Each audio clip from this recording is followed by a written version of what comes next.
Cordial saludo para todos. El día de hoy hablaremos acerca de la evaluación en relación al paciente del virus con infección por el virus de la inmunodeficiencia humana y alteraciones hepáticas. En ese sentido, eh, valoraremos literatura adaptada al español, esto con el fin de dar educación continuada para cada día estar al tanto de las actualizaciones y revisiones pertinentes con la literatura. En esta ocasión retomamos un artículo llamado Infecciones hepatobiliares y pancreáticas en el SIDA, un artículo de 1998, pero también hacemos revisiones acordes al año 2021, donde documentamos de la revista Clinical Infect la tendencia en los factores de riesgo del carcinoma hepatocelular y VIH. Así que vamos a dar una breve mirada acerca de estas variables. Este es Indira Educación. Por favor, suscríbase al canal. Podemos estar acompañándolos hoy gracias a su apoyo y el apoyo de las organizaciones a nuestra academia virtual. Así que, sin más preámbulo, estaremos comentando que en la era de la terapia antirretroviral de alta actividad se ha documentado una marcada disminución en la morbimortalidad de los pacientes con infección por el virus de la inmunodeficiencia humana, pero aquellos pacientes con inmunosupresión avanzada tienen un riesgo importante de contraer importantes infecciones oportunistas que pueden afectar el paciente gravemente. Esto puede ser infección por Mycobacterium avium, Cryptosporidium, Isospora y Microsporidium. Asimismo, estos pacientes tienen un riesgo de infección por citomegalovirus y complicaciones hepatobiliares que están relacionadas con colangiopatía y colecistitis acalculosa. Aunado a esto, la terapia antirretroviral tiene efectos adversos importantes como hepatotoxicidad, esteatosis hepática y acidosis láctica, donde se documenta que esto puede llevar a una gran morbilidad para estos pacientes y finalmente la coinfección con hepatitis B o C puede traer serias consecuencias a este respecto. La hepatitis viral crónica es la hepatopatía más común en el paciente con infección por el virus de la inmunodeficiencia humana. De hecho, la enfermedad hepática en una etapa terminal es una de las principales causas de morbimortalidad en estos pacientes y de hospitalización, especialmente aquellos que tienen infección por el virus de la hepatitis B o el virus de la hepatitis C. Esto se ha asociado y es un dato que debe de ser rescatado en una conferencia como estas.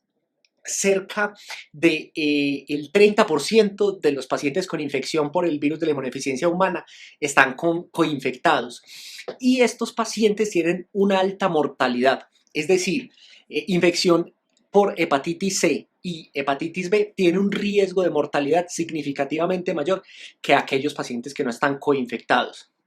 Alrededor del 30% de los pacientes VIH positivos son positivos para hepatitis C o hepatitis B. Esta puede ser replicativa y puede llevar a una hepatopatía crónica. El factor de riesgo más importante para la adquisición de la hepatitis C es la implementación de medicamentos inyectables de origen recreativo, mientras que para el virus de la hepatitis B se adquiere eminentemente por vía sexual o parenteral. Al respecto de la hepatitis C, todavía se interroga si la hepatitis C se relaciona con transmisión sexual eminentemente en hombres que tienen relaciones sexuales con hombres, especialmente aquellos que tienen relaciones sexuales traumáticas o infecciones de transmisión sexual que exponen la solución de continuidad de la piel. Clínicamente, estos pacientes desconocen su patología, puesto que estas alteraciones coinciden con astenia y adinamia, que son síntomas muy poco específicos y de hecho solapados. Por lo tanto, estos pacientes en el momento de la infección generalmente no manifiestan síntomas y son conscientes de su patología hasta que desarrollan cirrosis descompensada o carcinoma hepatocelular. ¿Y qué marcadores existen para esta cirrosis descompensada? Es etnia hispana, diabetes, consumo de alcohol, coinfección por el virus de la hepatitis C o coinfección con el virus de la hepatitis B, mientras que existen pocos factores de protección como raza negra y erradicación del virus de la hepatitis C mediante terapia. Hay que anotar que los pacientes que tienen linfocitos TCD4 detrimentados o muy bajos tienen riesgo de desarrollo de carcinoma hepatocelular, incluyendo aquellos que tienen infección para el virus de la hepatitis C e infección para el virus de la hepatitis B. Así que todos estos pacientes, independientemente de su número de linfocitos TCD4, deben de ser llevados a una terapia antirretroviral, puesto que esta ha demostrado que ralentiza la progresión a fibrosis en el escenario de estas patologías, independientemente del número de linfocitos TCD4. Entonces es de anotar que el virus de la hepatitis A no causa una hepatopatía crónica en el paciente con infección por el virus de la inmunodeficiencia humana. Y el virus de la hepatitis E tiene poco impacto en el paciente con infección por el virus de la inmunodeficiencia humana, siendo este una causa poco común en la elevación de ALT-AST en estos pacientes. Estos pacientes rara vez se documenta la infección por hepatitis E. Pasando a otro tema, decimos que el paciente infectado por el virus de la inmunodeficiencia humana tiene un alto riesgo de padecer la presencia de neoplasias malignas que no se relacionan muchas veces con el síndrome de inmunodeficiencia adquirida, y estas pueden hacer metástasis en el árbol hepatobiliar. Así que la inmunosupresión tiene algo que ver en el desarrollo especialmente de sarcoma de Kaposi, como ya lo sabemos, y el linfoma tipo Hodgkin, pero la introducción del tratamiento antirretroviral sustancialmente ha disminuido la incidencia de estas patologías a nivel hepático propiamente dicho. Pero en este grupo de pacientes, inclusive pacientes que no tienen la instauración de SIDA, se les ha documentado neoplasias que de hecho no son definitorias de SIDA, y esto ha aumentado en comparación con las personas que no tienen virus por la inmunodeficiencia humana. En ese sentido, las muertes relacionadas con VIH representan una proporción muchísimo mayor o en aumento en las personas positivas para hepatotropos o virus relacionados con o hepatitis virales, o tienen mayor incidencia de carcinoma hepatocelular que se relaciona directamente con hepatitis viral. Ahora bien, algunas infecciones oportunistas también pueden tener manifestaciones hepatobiliares importantes. Y a este respecto, como lo documentamos anteriormente, está el Mycobacterium avium, donde en los pacientes con el virus de la inmunodeficiencia humana se documenta de manera más prevalente en la medida de que estos pacientes tienen un detrimento más serio de los linfocitos TSD4, especialmente aquellos que tienen linfocitos TSD4 por debajo de 100 células microlitro. Allí se documenta que la sintomatología de estos pacientes son la presencia de síntomas constitucionales, ya sea sudoración nocturna, pérdida de peso, fiebres inexplicables, que se pueden complementar con la presencia de fosfatasa alcalina elevada y anemia, que muchas veces acompaña a la infección por Mycobacterium avium.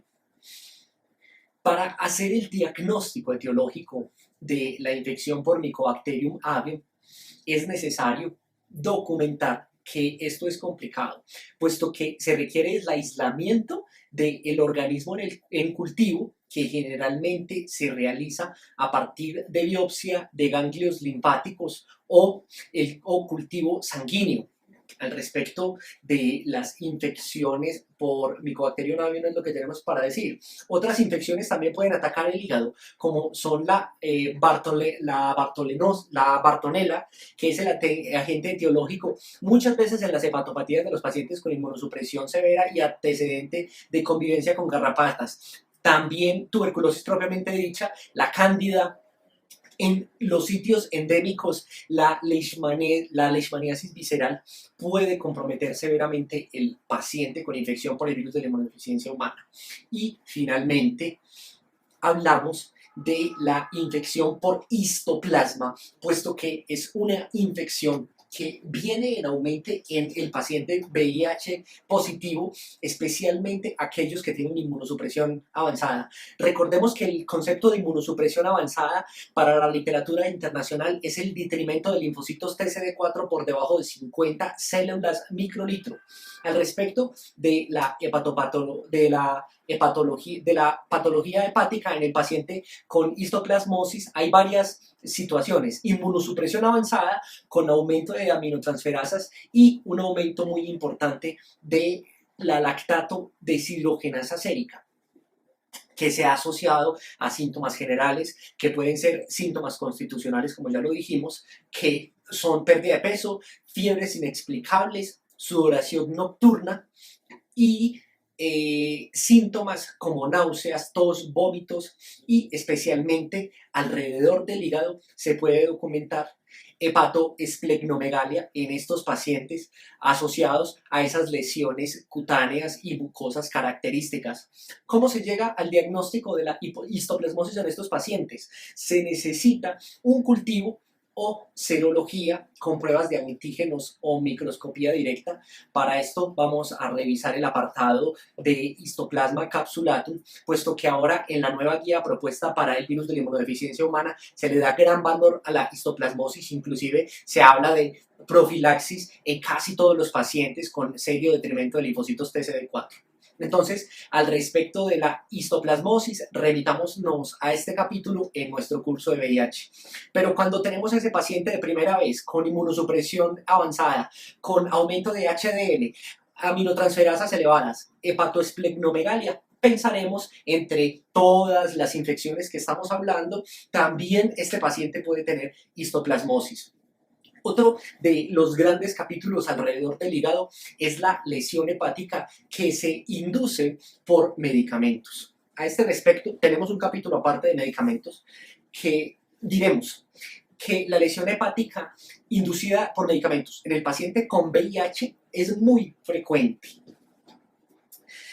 pudiendo en algún momento desarrollar lesión hepática que muchas veces está relacionada con medicamentos antirretrovirales u otras moléculas que se usan en el contexto del paciente con infección: isoniazida, fluconazol o itraconazol. Por lo tanto, debemos tener un importante cuidado cuando tenemos pacientes con elevaciones de AST o ALT, por ejemplo, 2 veces el rango de referencia, puesto que estos pacientes tienen un mayor riesgo de hepatotoxicidad inducida por tratamientos antirretrovirales, inclusive si los pacientes tienen ausencia de hepatitis virales.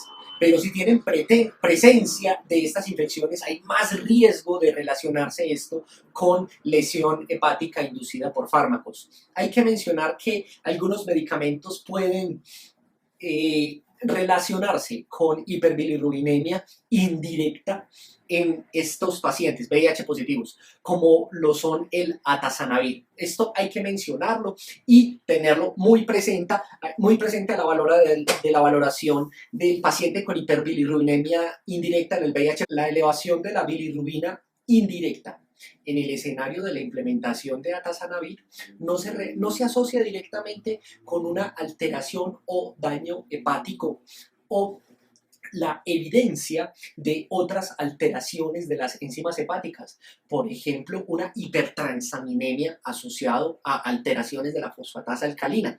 Ahora bien, cuando tenemos una lesión hepática propiamente dicha relacionada con la implementación de medicamentos, se debe de mencionar que esto ocasionalmente provoca dolor en el hipocondrio derecho, asociado a síntomas constitucionales y característicamente astenia y adinamia. Y ahí sí, estos pacientes en ocasiones concursan con ictericia, lo que aumenta el riesgo de muerte en estos pacientes. Y esto se documenta en la literatura como la ley de Hyde. Así se hace referencia en la literatura y en nuestro apartado de diapositivas. Así que recordemos, la ley de Hay es el aumento del riesgo de la mortalidad asociada a lesión hepática inducida por medicamentos relacionada con ictericia.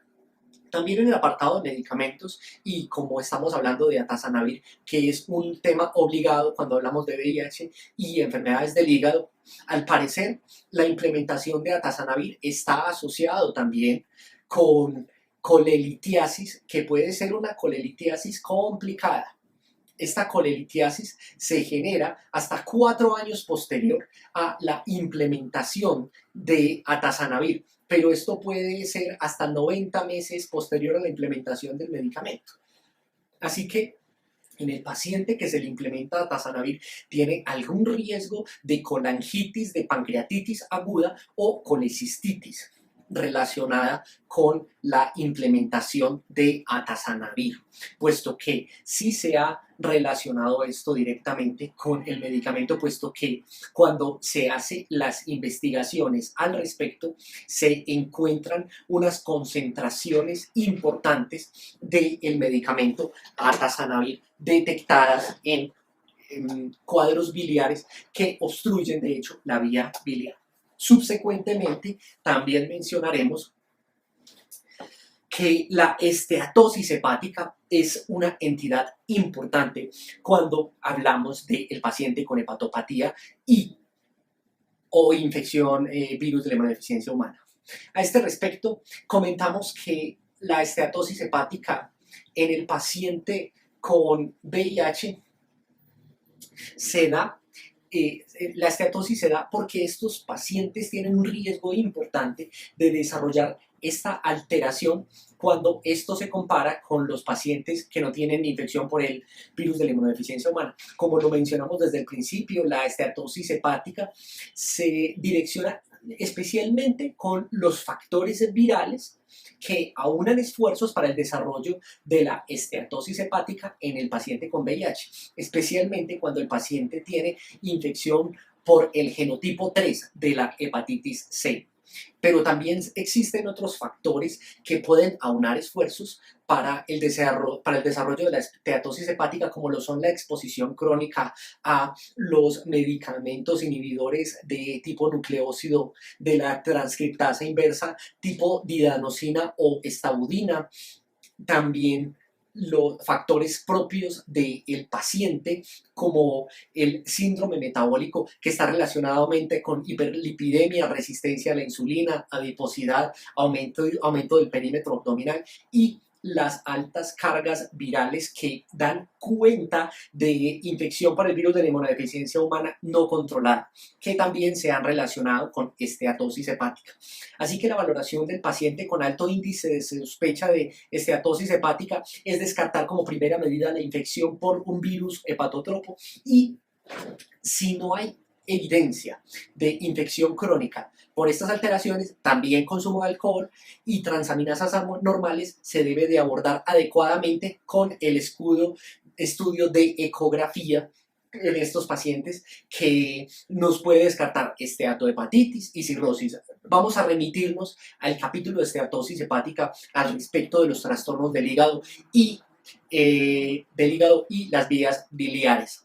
Aquellos pacientes que tienen inmunosupresión avanzada asociado a dolor en el hipocondrio derecho, determinación de fosfatasa alcalina elevada y determinación de fiebre. Cuando un paciente debuta con ictericia franca, esto es una presentación muy poco común de la colangiopatía porcina, pero estos pacientes característicamente tienen esta tríada de dolor en el cuadrante superior derecho, fiebre y elevación de fosfatasa alcalina.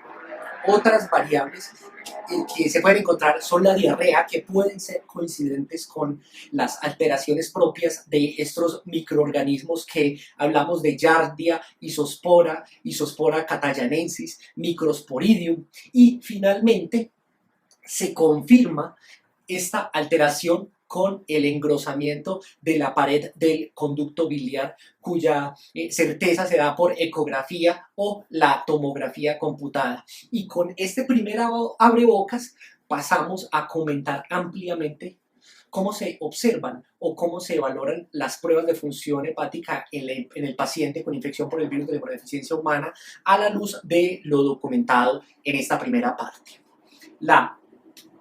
Como primera medida tenemos que mencionar que la función hepática está directamente relacionada con la alteración de albúmina y tiempo de protrombina. Esta es la verdadera función hepática. Las pruebas de función hepática no son la aspartato aminotransferasa ni la alanino aminotransferasa. Esto no está relacionado con funcionalidad hepática. Estas enzimas se elevan en el contexto de la lesión citolítica o la lesión hepática propiamente dicha. Cuando documentamos a elevación de alanino aminotransferasa, hay que tener un alto índice de sospecha de, primero, lesión hepática inducida por medicamentos en el contexto de infección por VIH o coledocolitiasis, acidosis láctica y hepatitis viral. En este sentido, especialmente en aquellos pacientes con hepatitis crónica y coledocolitiasis, la alanino aminotransferasa, la ALT, es mayor que la aspartato aminotransferasa. Ahora bien, cuando tenemos una aspartato aminotransferasa mayor que la alanino aminotransferasa, la AST mayor que la ALT, es necesario tener ese alto índice de sospecha de lesión hepática, propiamente dicho por alcohol. Pero si no hay consumo de alcohol, hay que abrir otro abanico diagnóstico. Esto se abordará en otras conferencias. Un examen diagnóstico que nos da luces acerca de los factores colestáticos son la elevación de la fosfatasa alcalina y de la bilirrubina, que dan ese alto índice de sospecha de alteraciones a nivel de la vía biliar, donde estos patrones colestáticos pueden ser coincidentes con estenosis de la papila biliar, lesiones de alto grado por otras causas o lesión hepática inducida por medicamentos. Cuando tenemos una importante elevación de la fosfatasa alcalina y no hay obstrucción extrahepática a nivel del colédoco, tenemos que tener un alto índice de sospecha, especialmente en aquellos pacientes que tienen infección avanzada por VIH, por infección por el complejo MAC, especialmente a nivel de hígado. Ahora bien, cuando concursamos con la presencia de bilirrubinas elevadas en el contexto de la cirrosis hepática, esto puede estar muy directamente relacionado con enfermedad hepática descompensada. No olvidemos que la hiperbilirrubinemia indirecta se confina muchas veces a la elevación ocasionada por atazanavir, en contraste con la hiperbilirrubinemia directa, que está fuertemente documentada en la insuficiencia hepática. Es necesario que cuando existen elevación de alanino aminotransferasa se descarten la presencia de consumo de medicamentos de venta libre o recetados o herbolaria en estos pacientes. Al respecto de las pruebas de imagen, documentamos varios paraclínicos: la colangiopancreatografía retrógrada endoscópica, la gammagrafía hepatobiliar y la ecografía. También podemos hablar de la laparoscopia con biopsia, que muchas veces nos llevarán a biopsia de hígado. Todo esto lo discutiremos a continuación. Así que vamos a hablar inicialmente de la colangiopancreatografía retrógrada endoscópica. Es una imagen que se solicitará, o un procedimiento que se utiliza específicamente cuando documentamos, como ya lo dijimos, alteraciones en la ecografía o en la tomografía, donde se documenta una alteración de los conductos biliares. Característicamente, los pacientes con estenosis papilar tienen un estrechamiento del colédoco terminal con dilatación proximal y estenosis de la vía biliar. Diremos que la CPR siempre permite el estudio citológico de la bilis, que puede examinarse para valorar la presencia de protozoos, neoplasias y al mismo tiempo cultivarse en búsqueda de patógenos como virus o bacterias. Asimismo, esta se puede utilizar para realizar intervenciones terapéuticas como esfinterotomía, que es útil para resolver la estenosis papilar. Es un examen muy útil, puesto que ofrece la ventaja del intervencionismo, específicamente a nivel de la ampolla, siendo muy útil en los casos del requerimiento de una esfinterotomía. Ahora, otra imagen que es importante de revisar es la ecografía del cuadrante superior derecho, que es útil para identificar la presencia de abscesos, hepatopatías focales, alteraciones de la vesícula biliar y dilatación ductal. Cuando tenemos la presencia de un conducto dilatado o alteraciones de la vía biliar, esto sugiere una causa de eminentemente extrahepático que puede causar o ser el origen de la ictericia en uno de estos pacientes y puede ser coincidente con la angiopatría porcina o estenosis papilar. En el escenario de que una ecografía muestre alteraciones múltiples a nivel del hígado, que pueden ser múltiples alteraciones hipoecogénicas en un paciente con inmunosupresión avanzada y este paciente asimismo concursa con lesiones cutáneas, fiebre. En este sentido debemos considerar la peliosis hepática secundaria a una infección por Bartonella. Por otro lado, cuando habla del escenario de que necesitemos una imagen adicional, especialmente en aquellos pacientes que tienen una lesión en el cuadrante superior derecho documentada por ecografía de manera inespecífica, o los pacientes que concursan con colecistitis acalculosa con hallazgos compatibles con engrosamiento de la vía biliar o cálculos biliares asociados a líquido pericolecístico. ¿Qué beneficio nos genera esa gammagrafía hepatobiliar?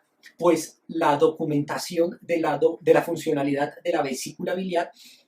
Ahora bien, pasemos a la parte de procedimientos relacionados también con las mismas imágenes. Estos pacientes pueden ser llevados a la paroscopia con biopsia, donde esta puede ser muy útil para la obtención y descarte de patologías, por ejemplo, infección por micobacterias. Entonces, ¿cuándo llevaremos estos pacientes a una biopsia de hígado?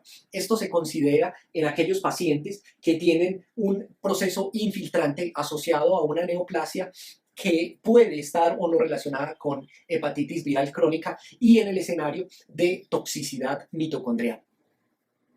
La biopsia de hígado en el paciente con infección por el virus de la inmunodeficiencia humana es un procedimiento que se realiza generalmente de manera segura en tanto en cuando estén los parámetros de coagulación corregidos en estos pacientes. Ahora, si el cuadro es de una hepatotoxicidad inducida por fármacos, los cambios histológicos se superponen a los de las hepatitis virales en cuanto a hepatotoxicidad y los cambios necroinflamatorios observados en este contexto. Es más útil la interrupción de los medicamentos relacionados con hepatotoxicidad y el seguimiento cuidadoso a estas variables.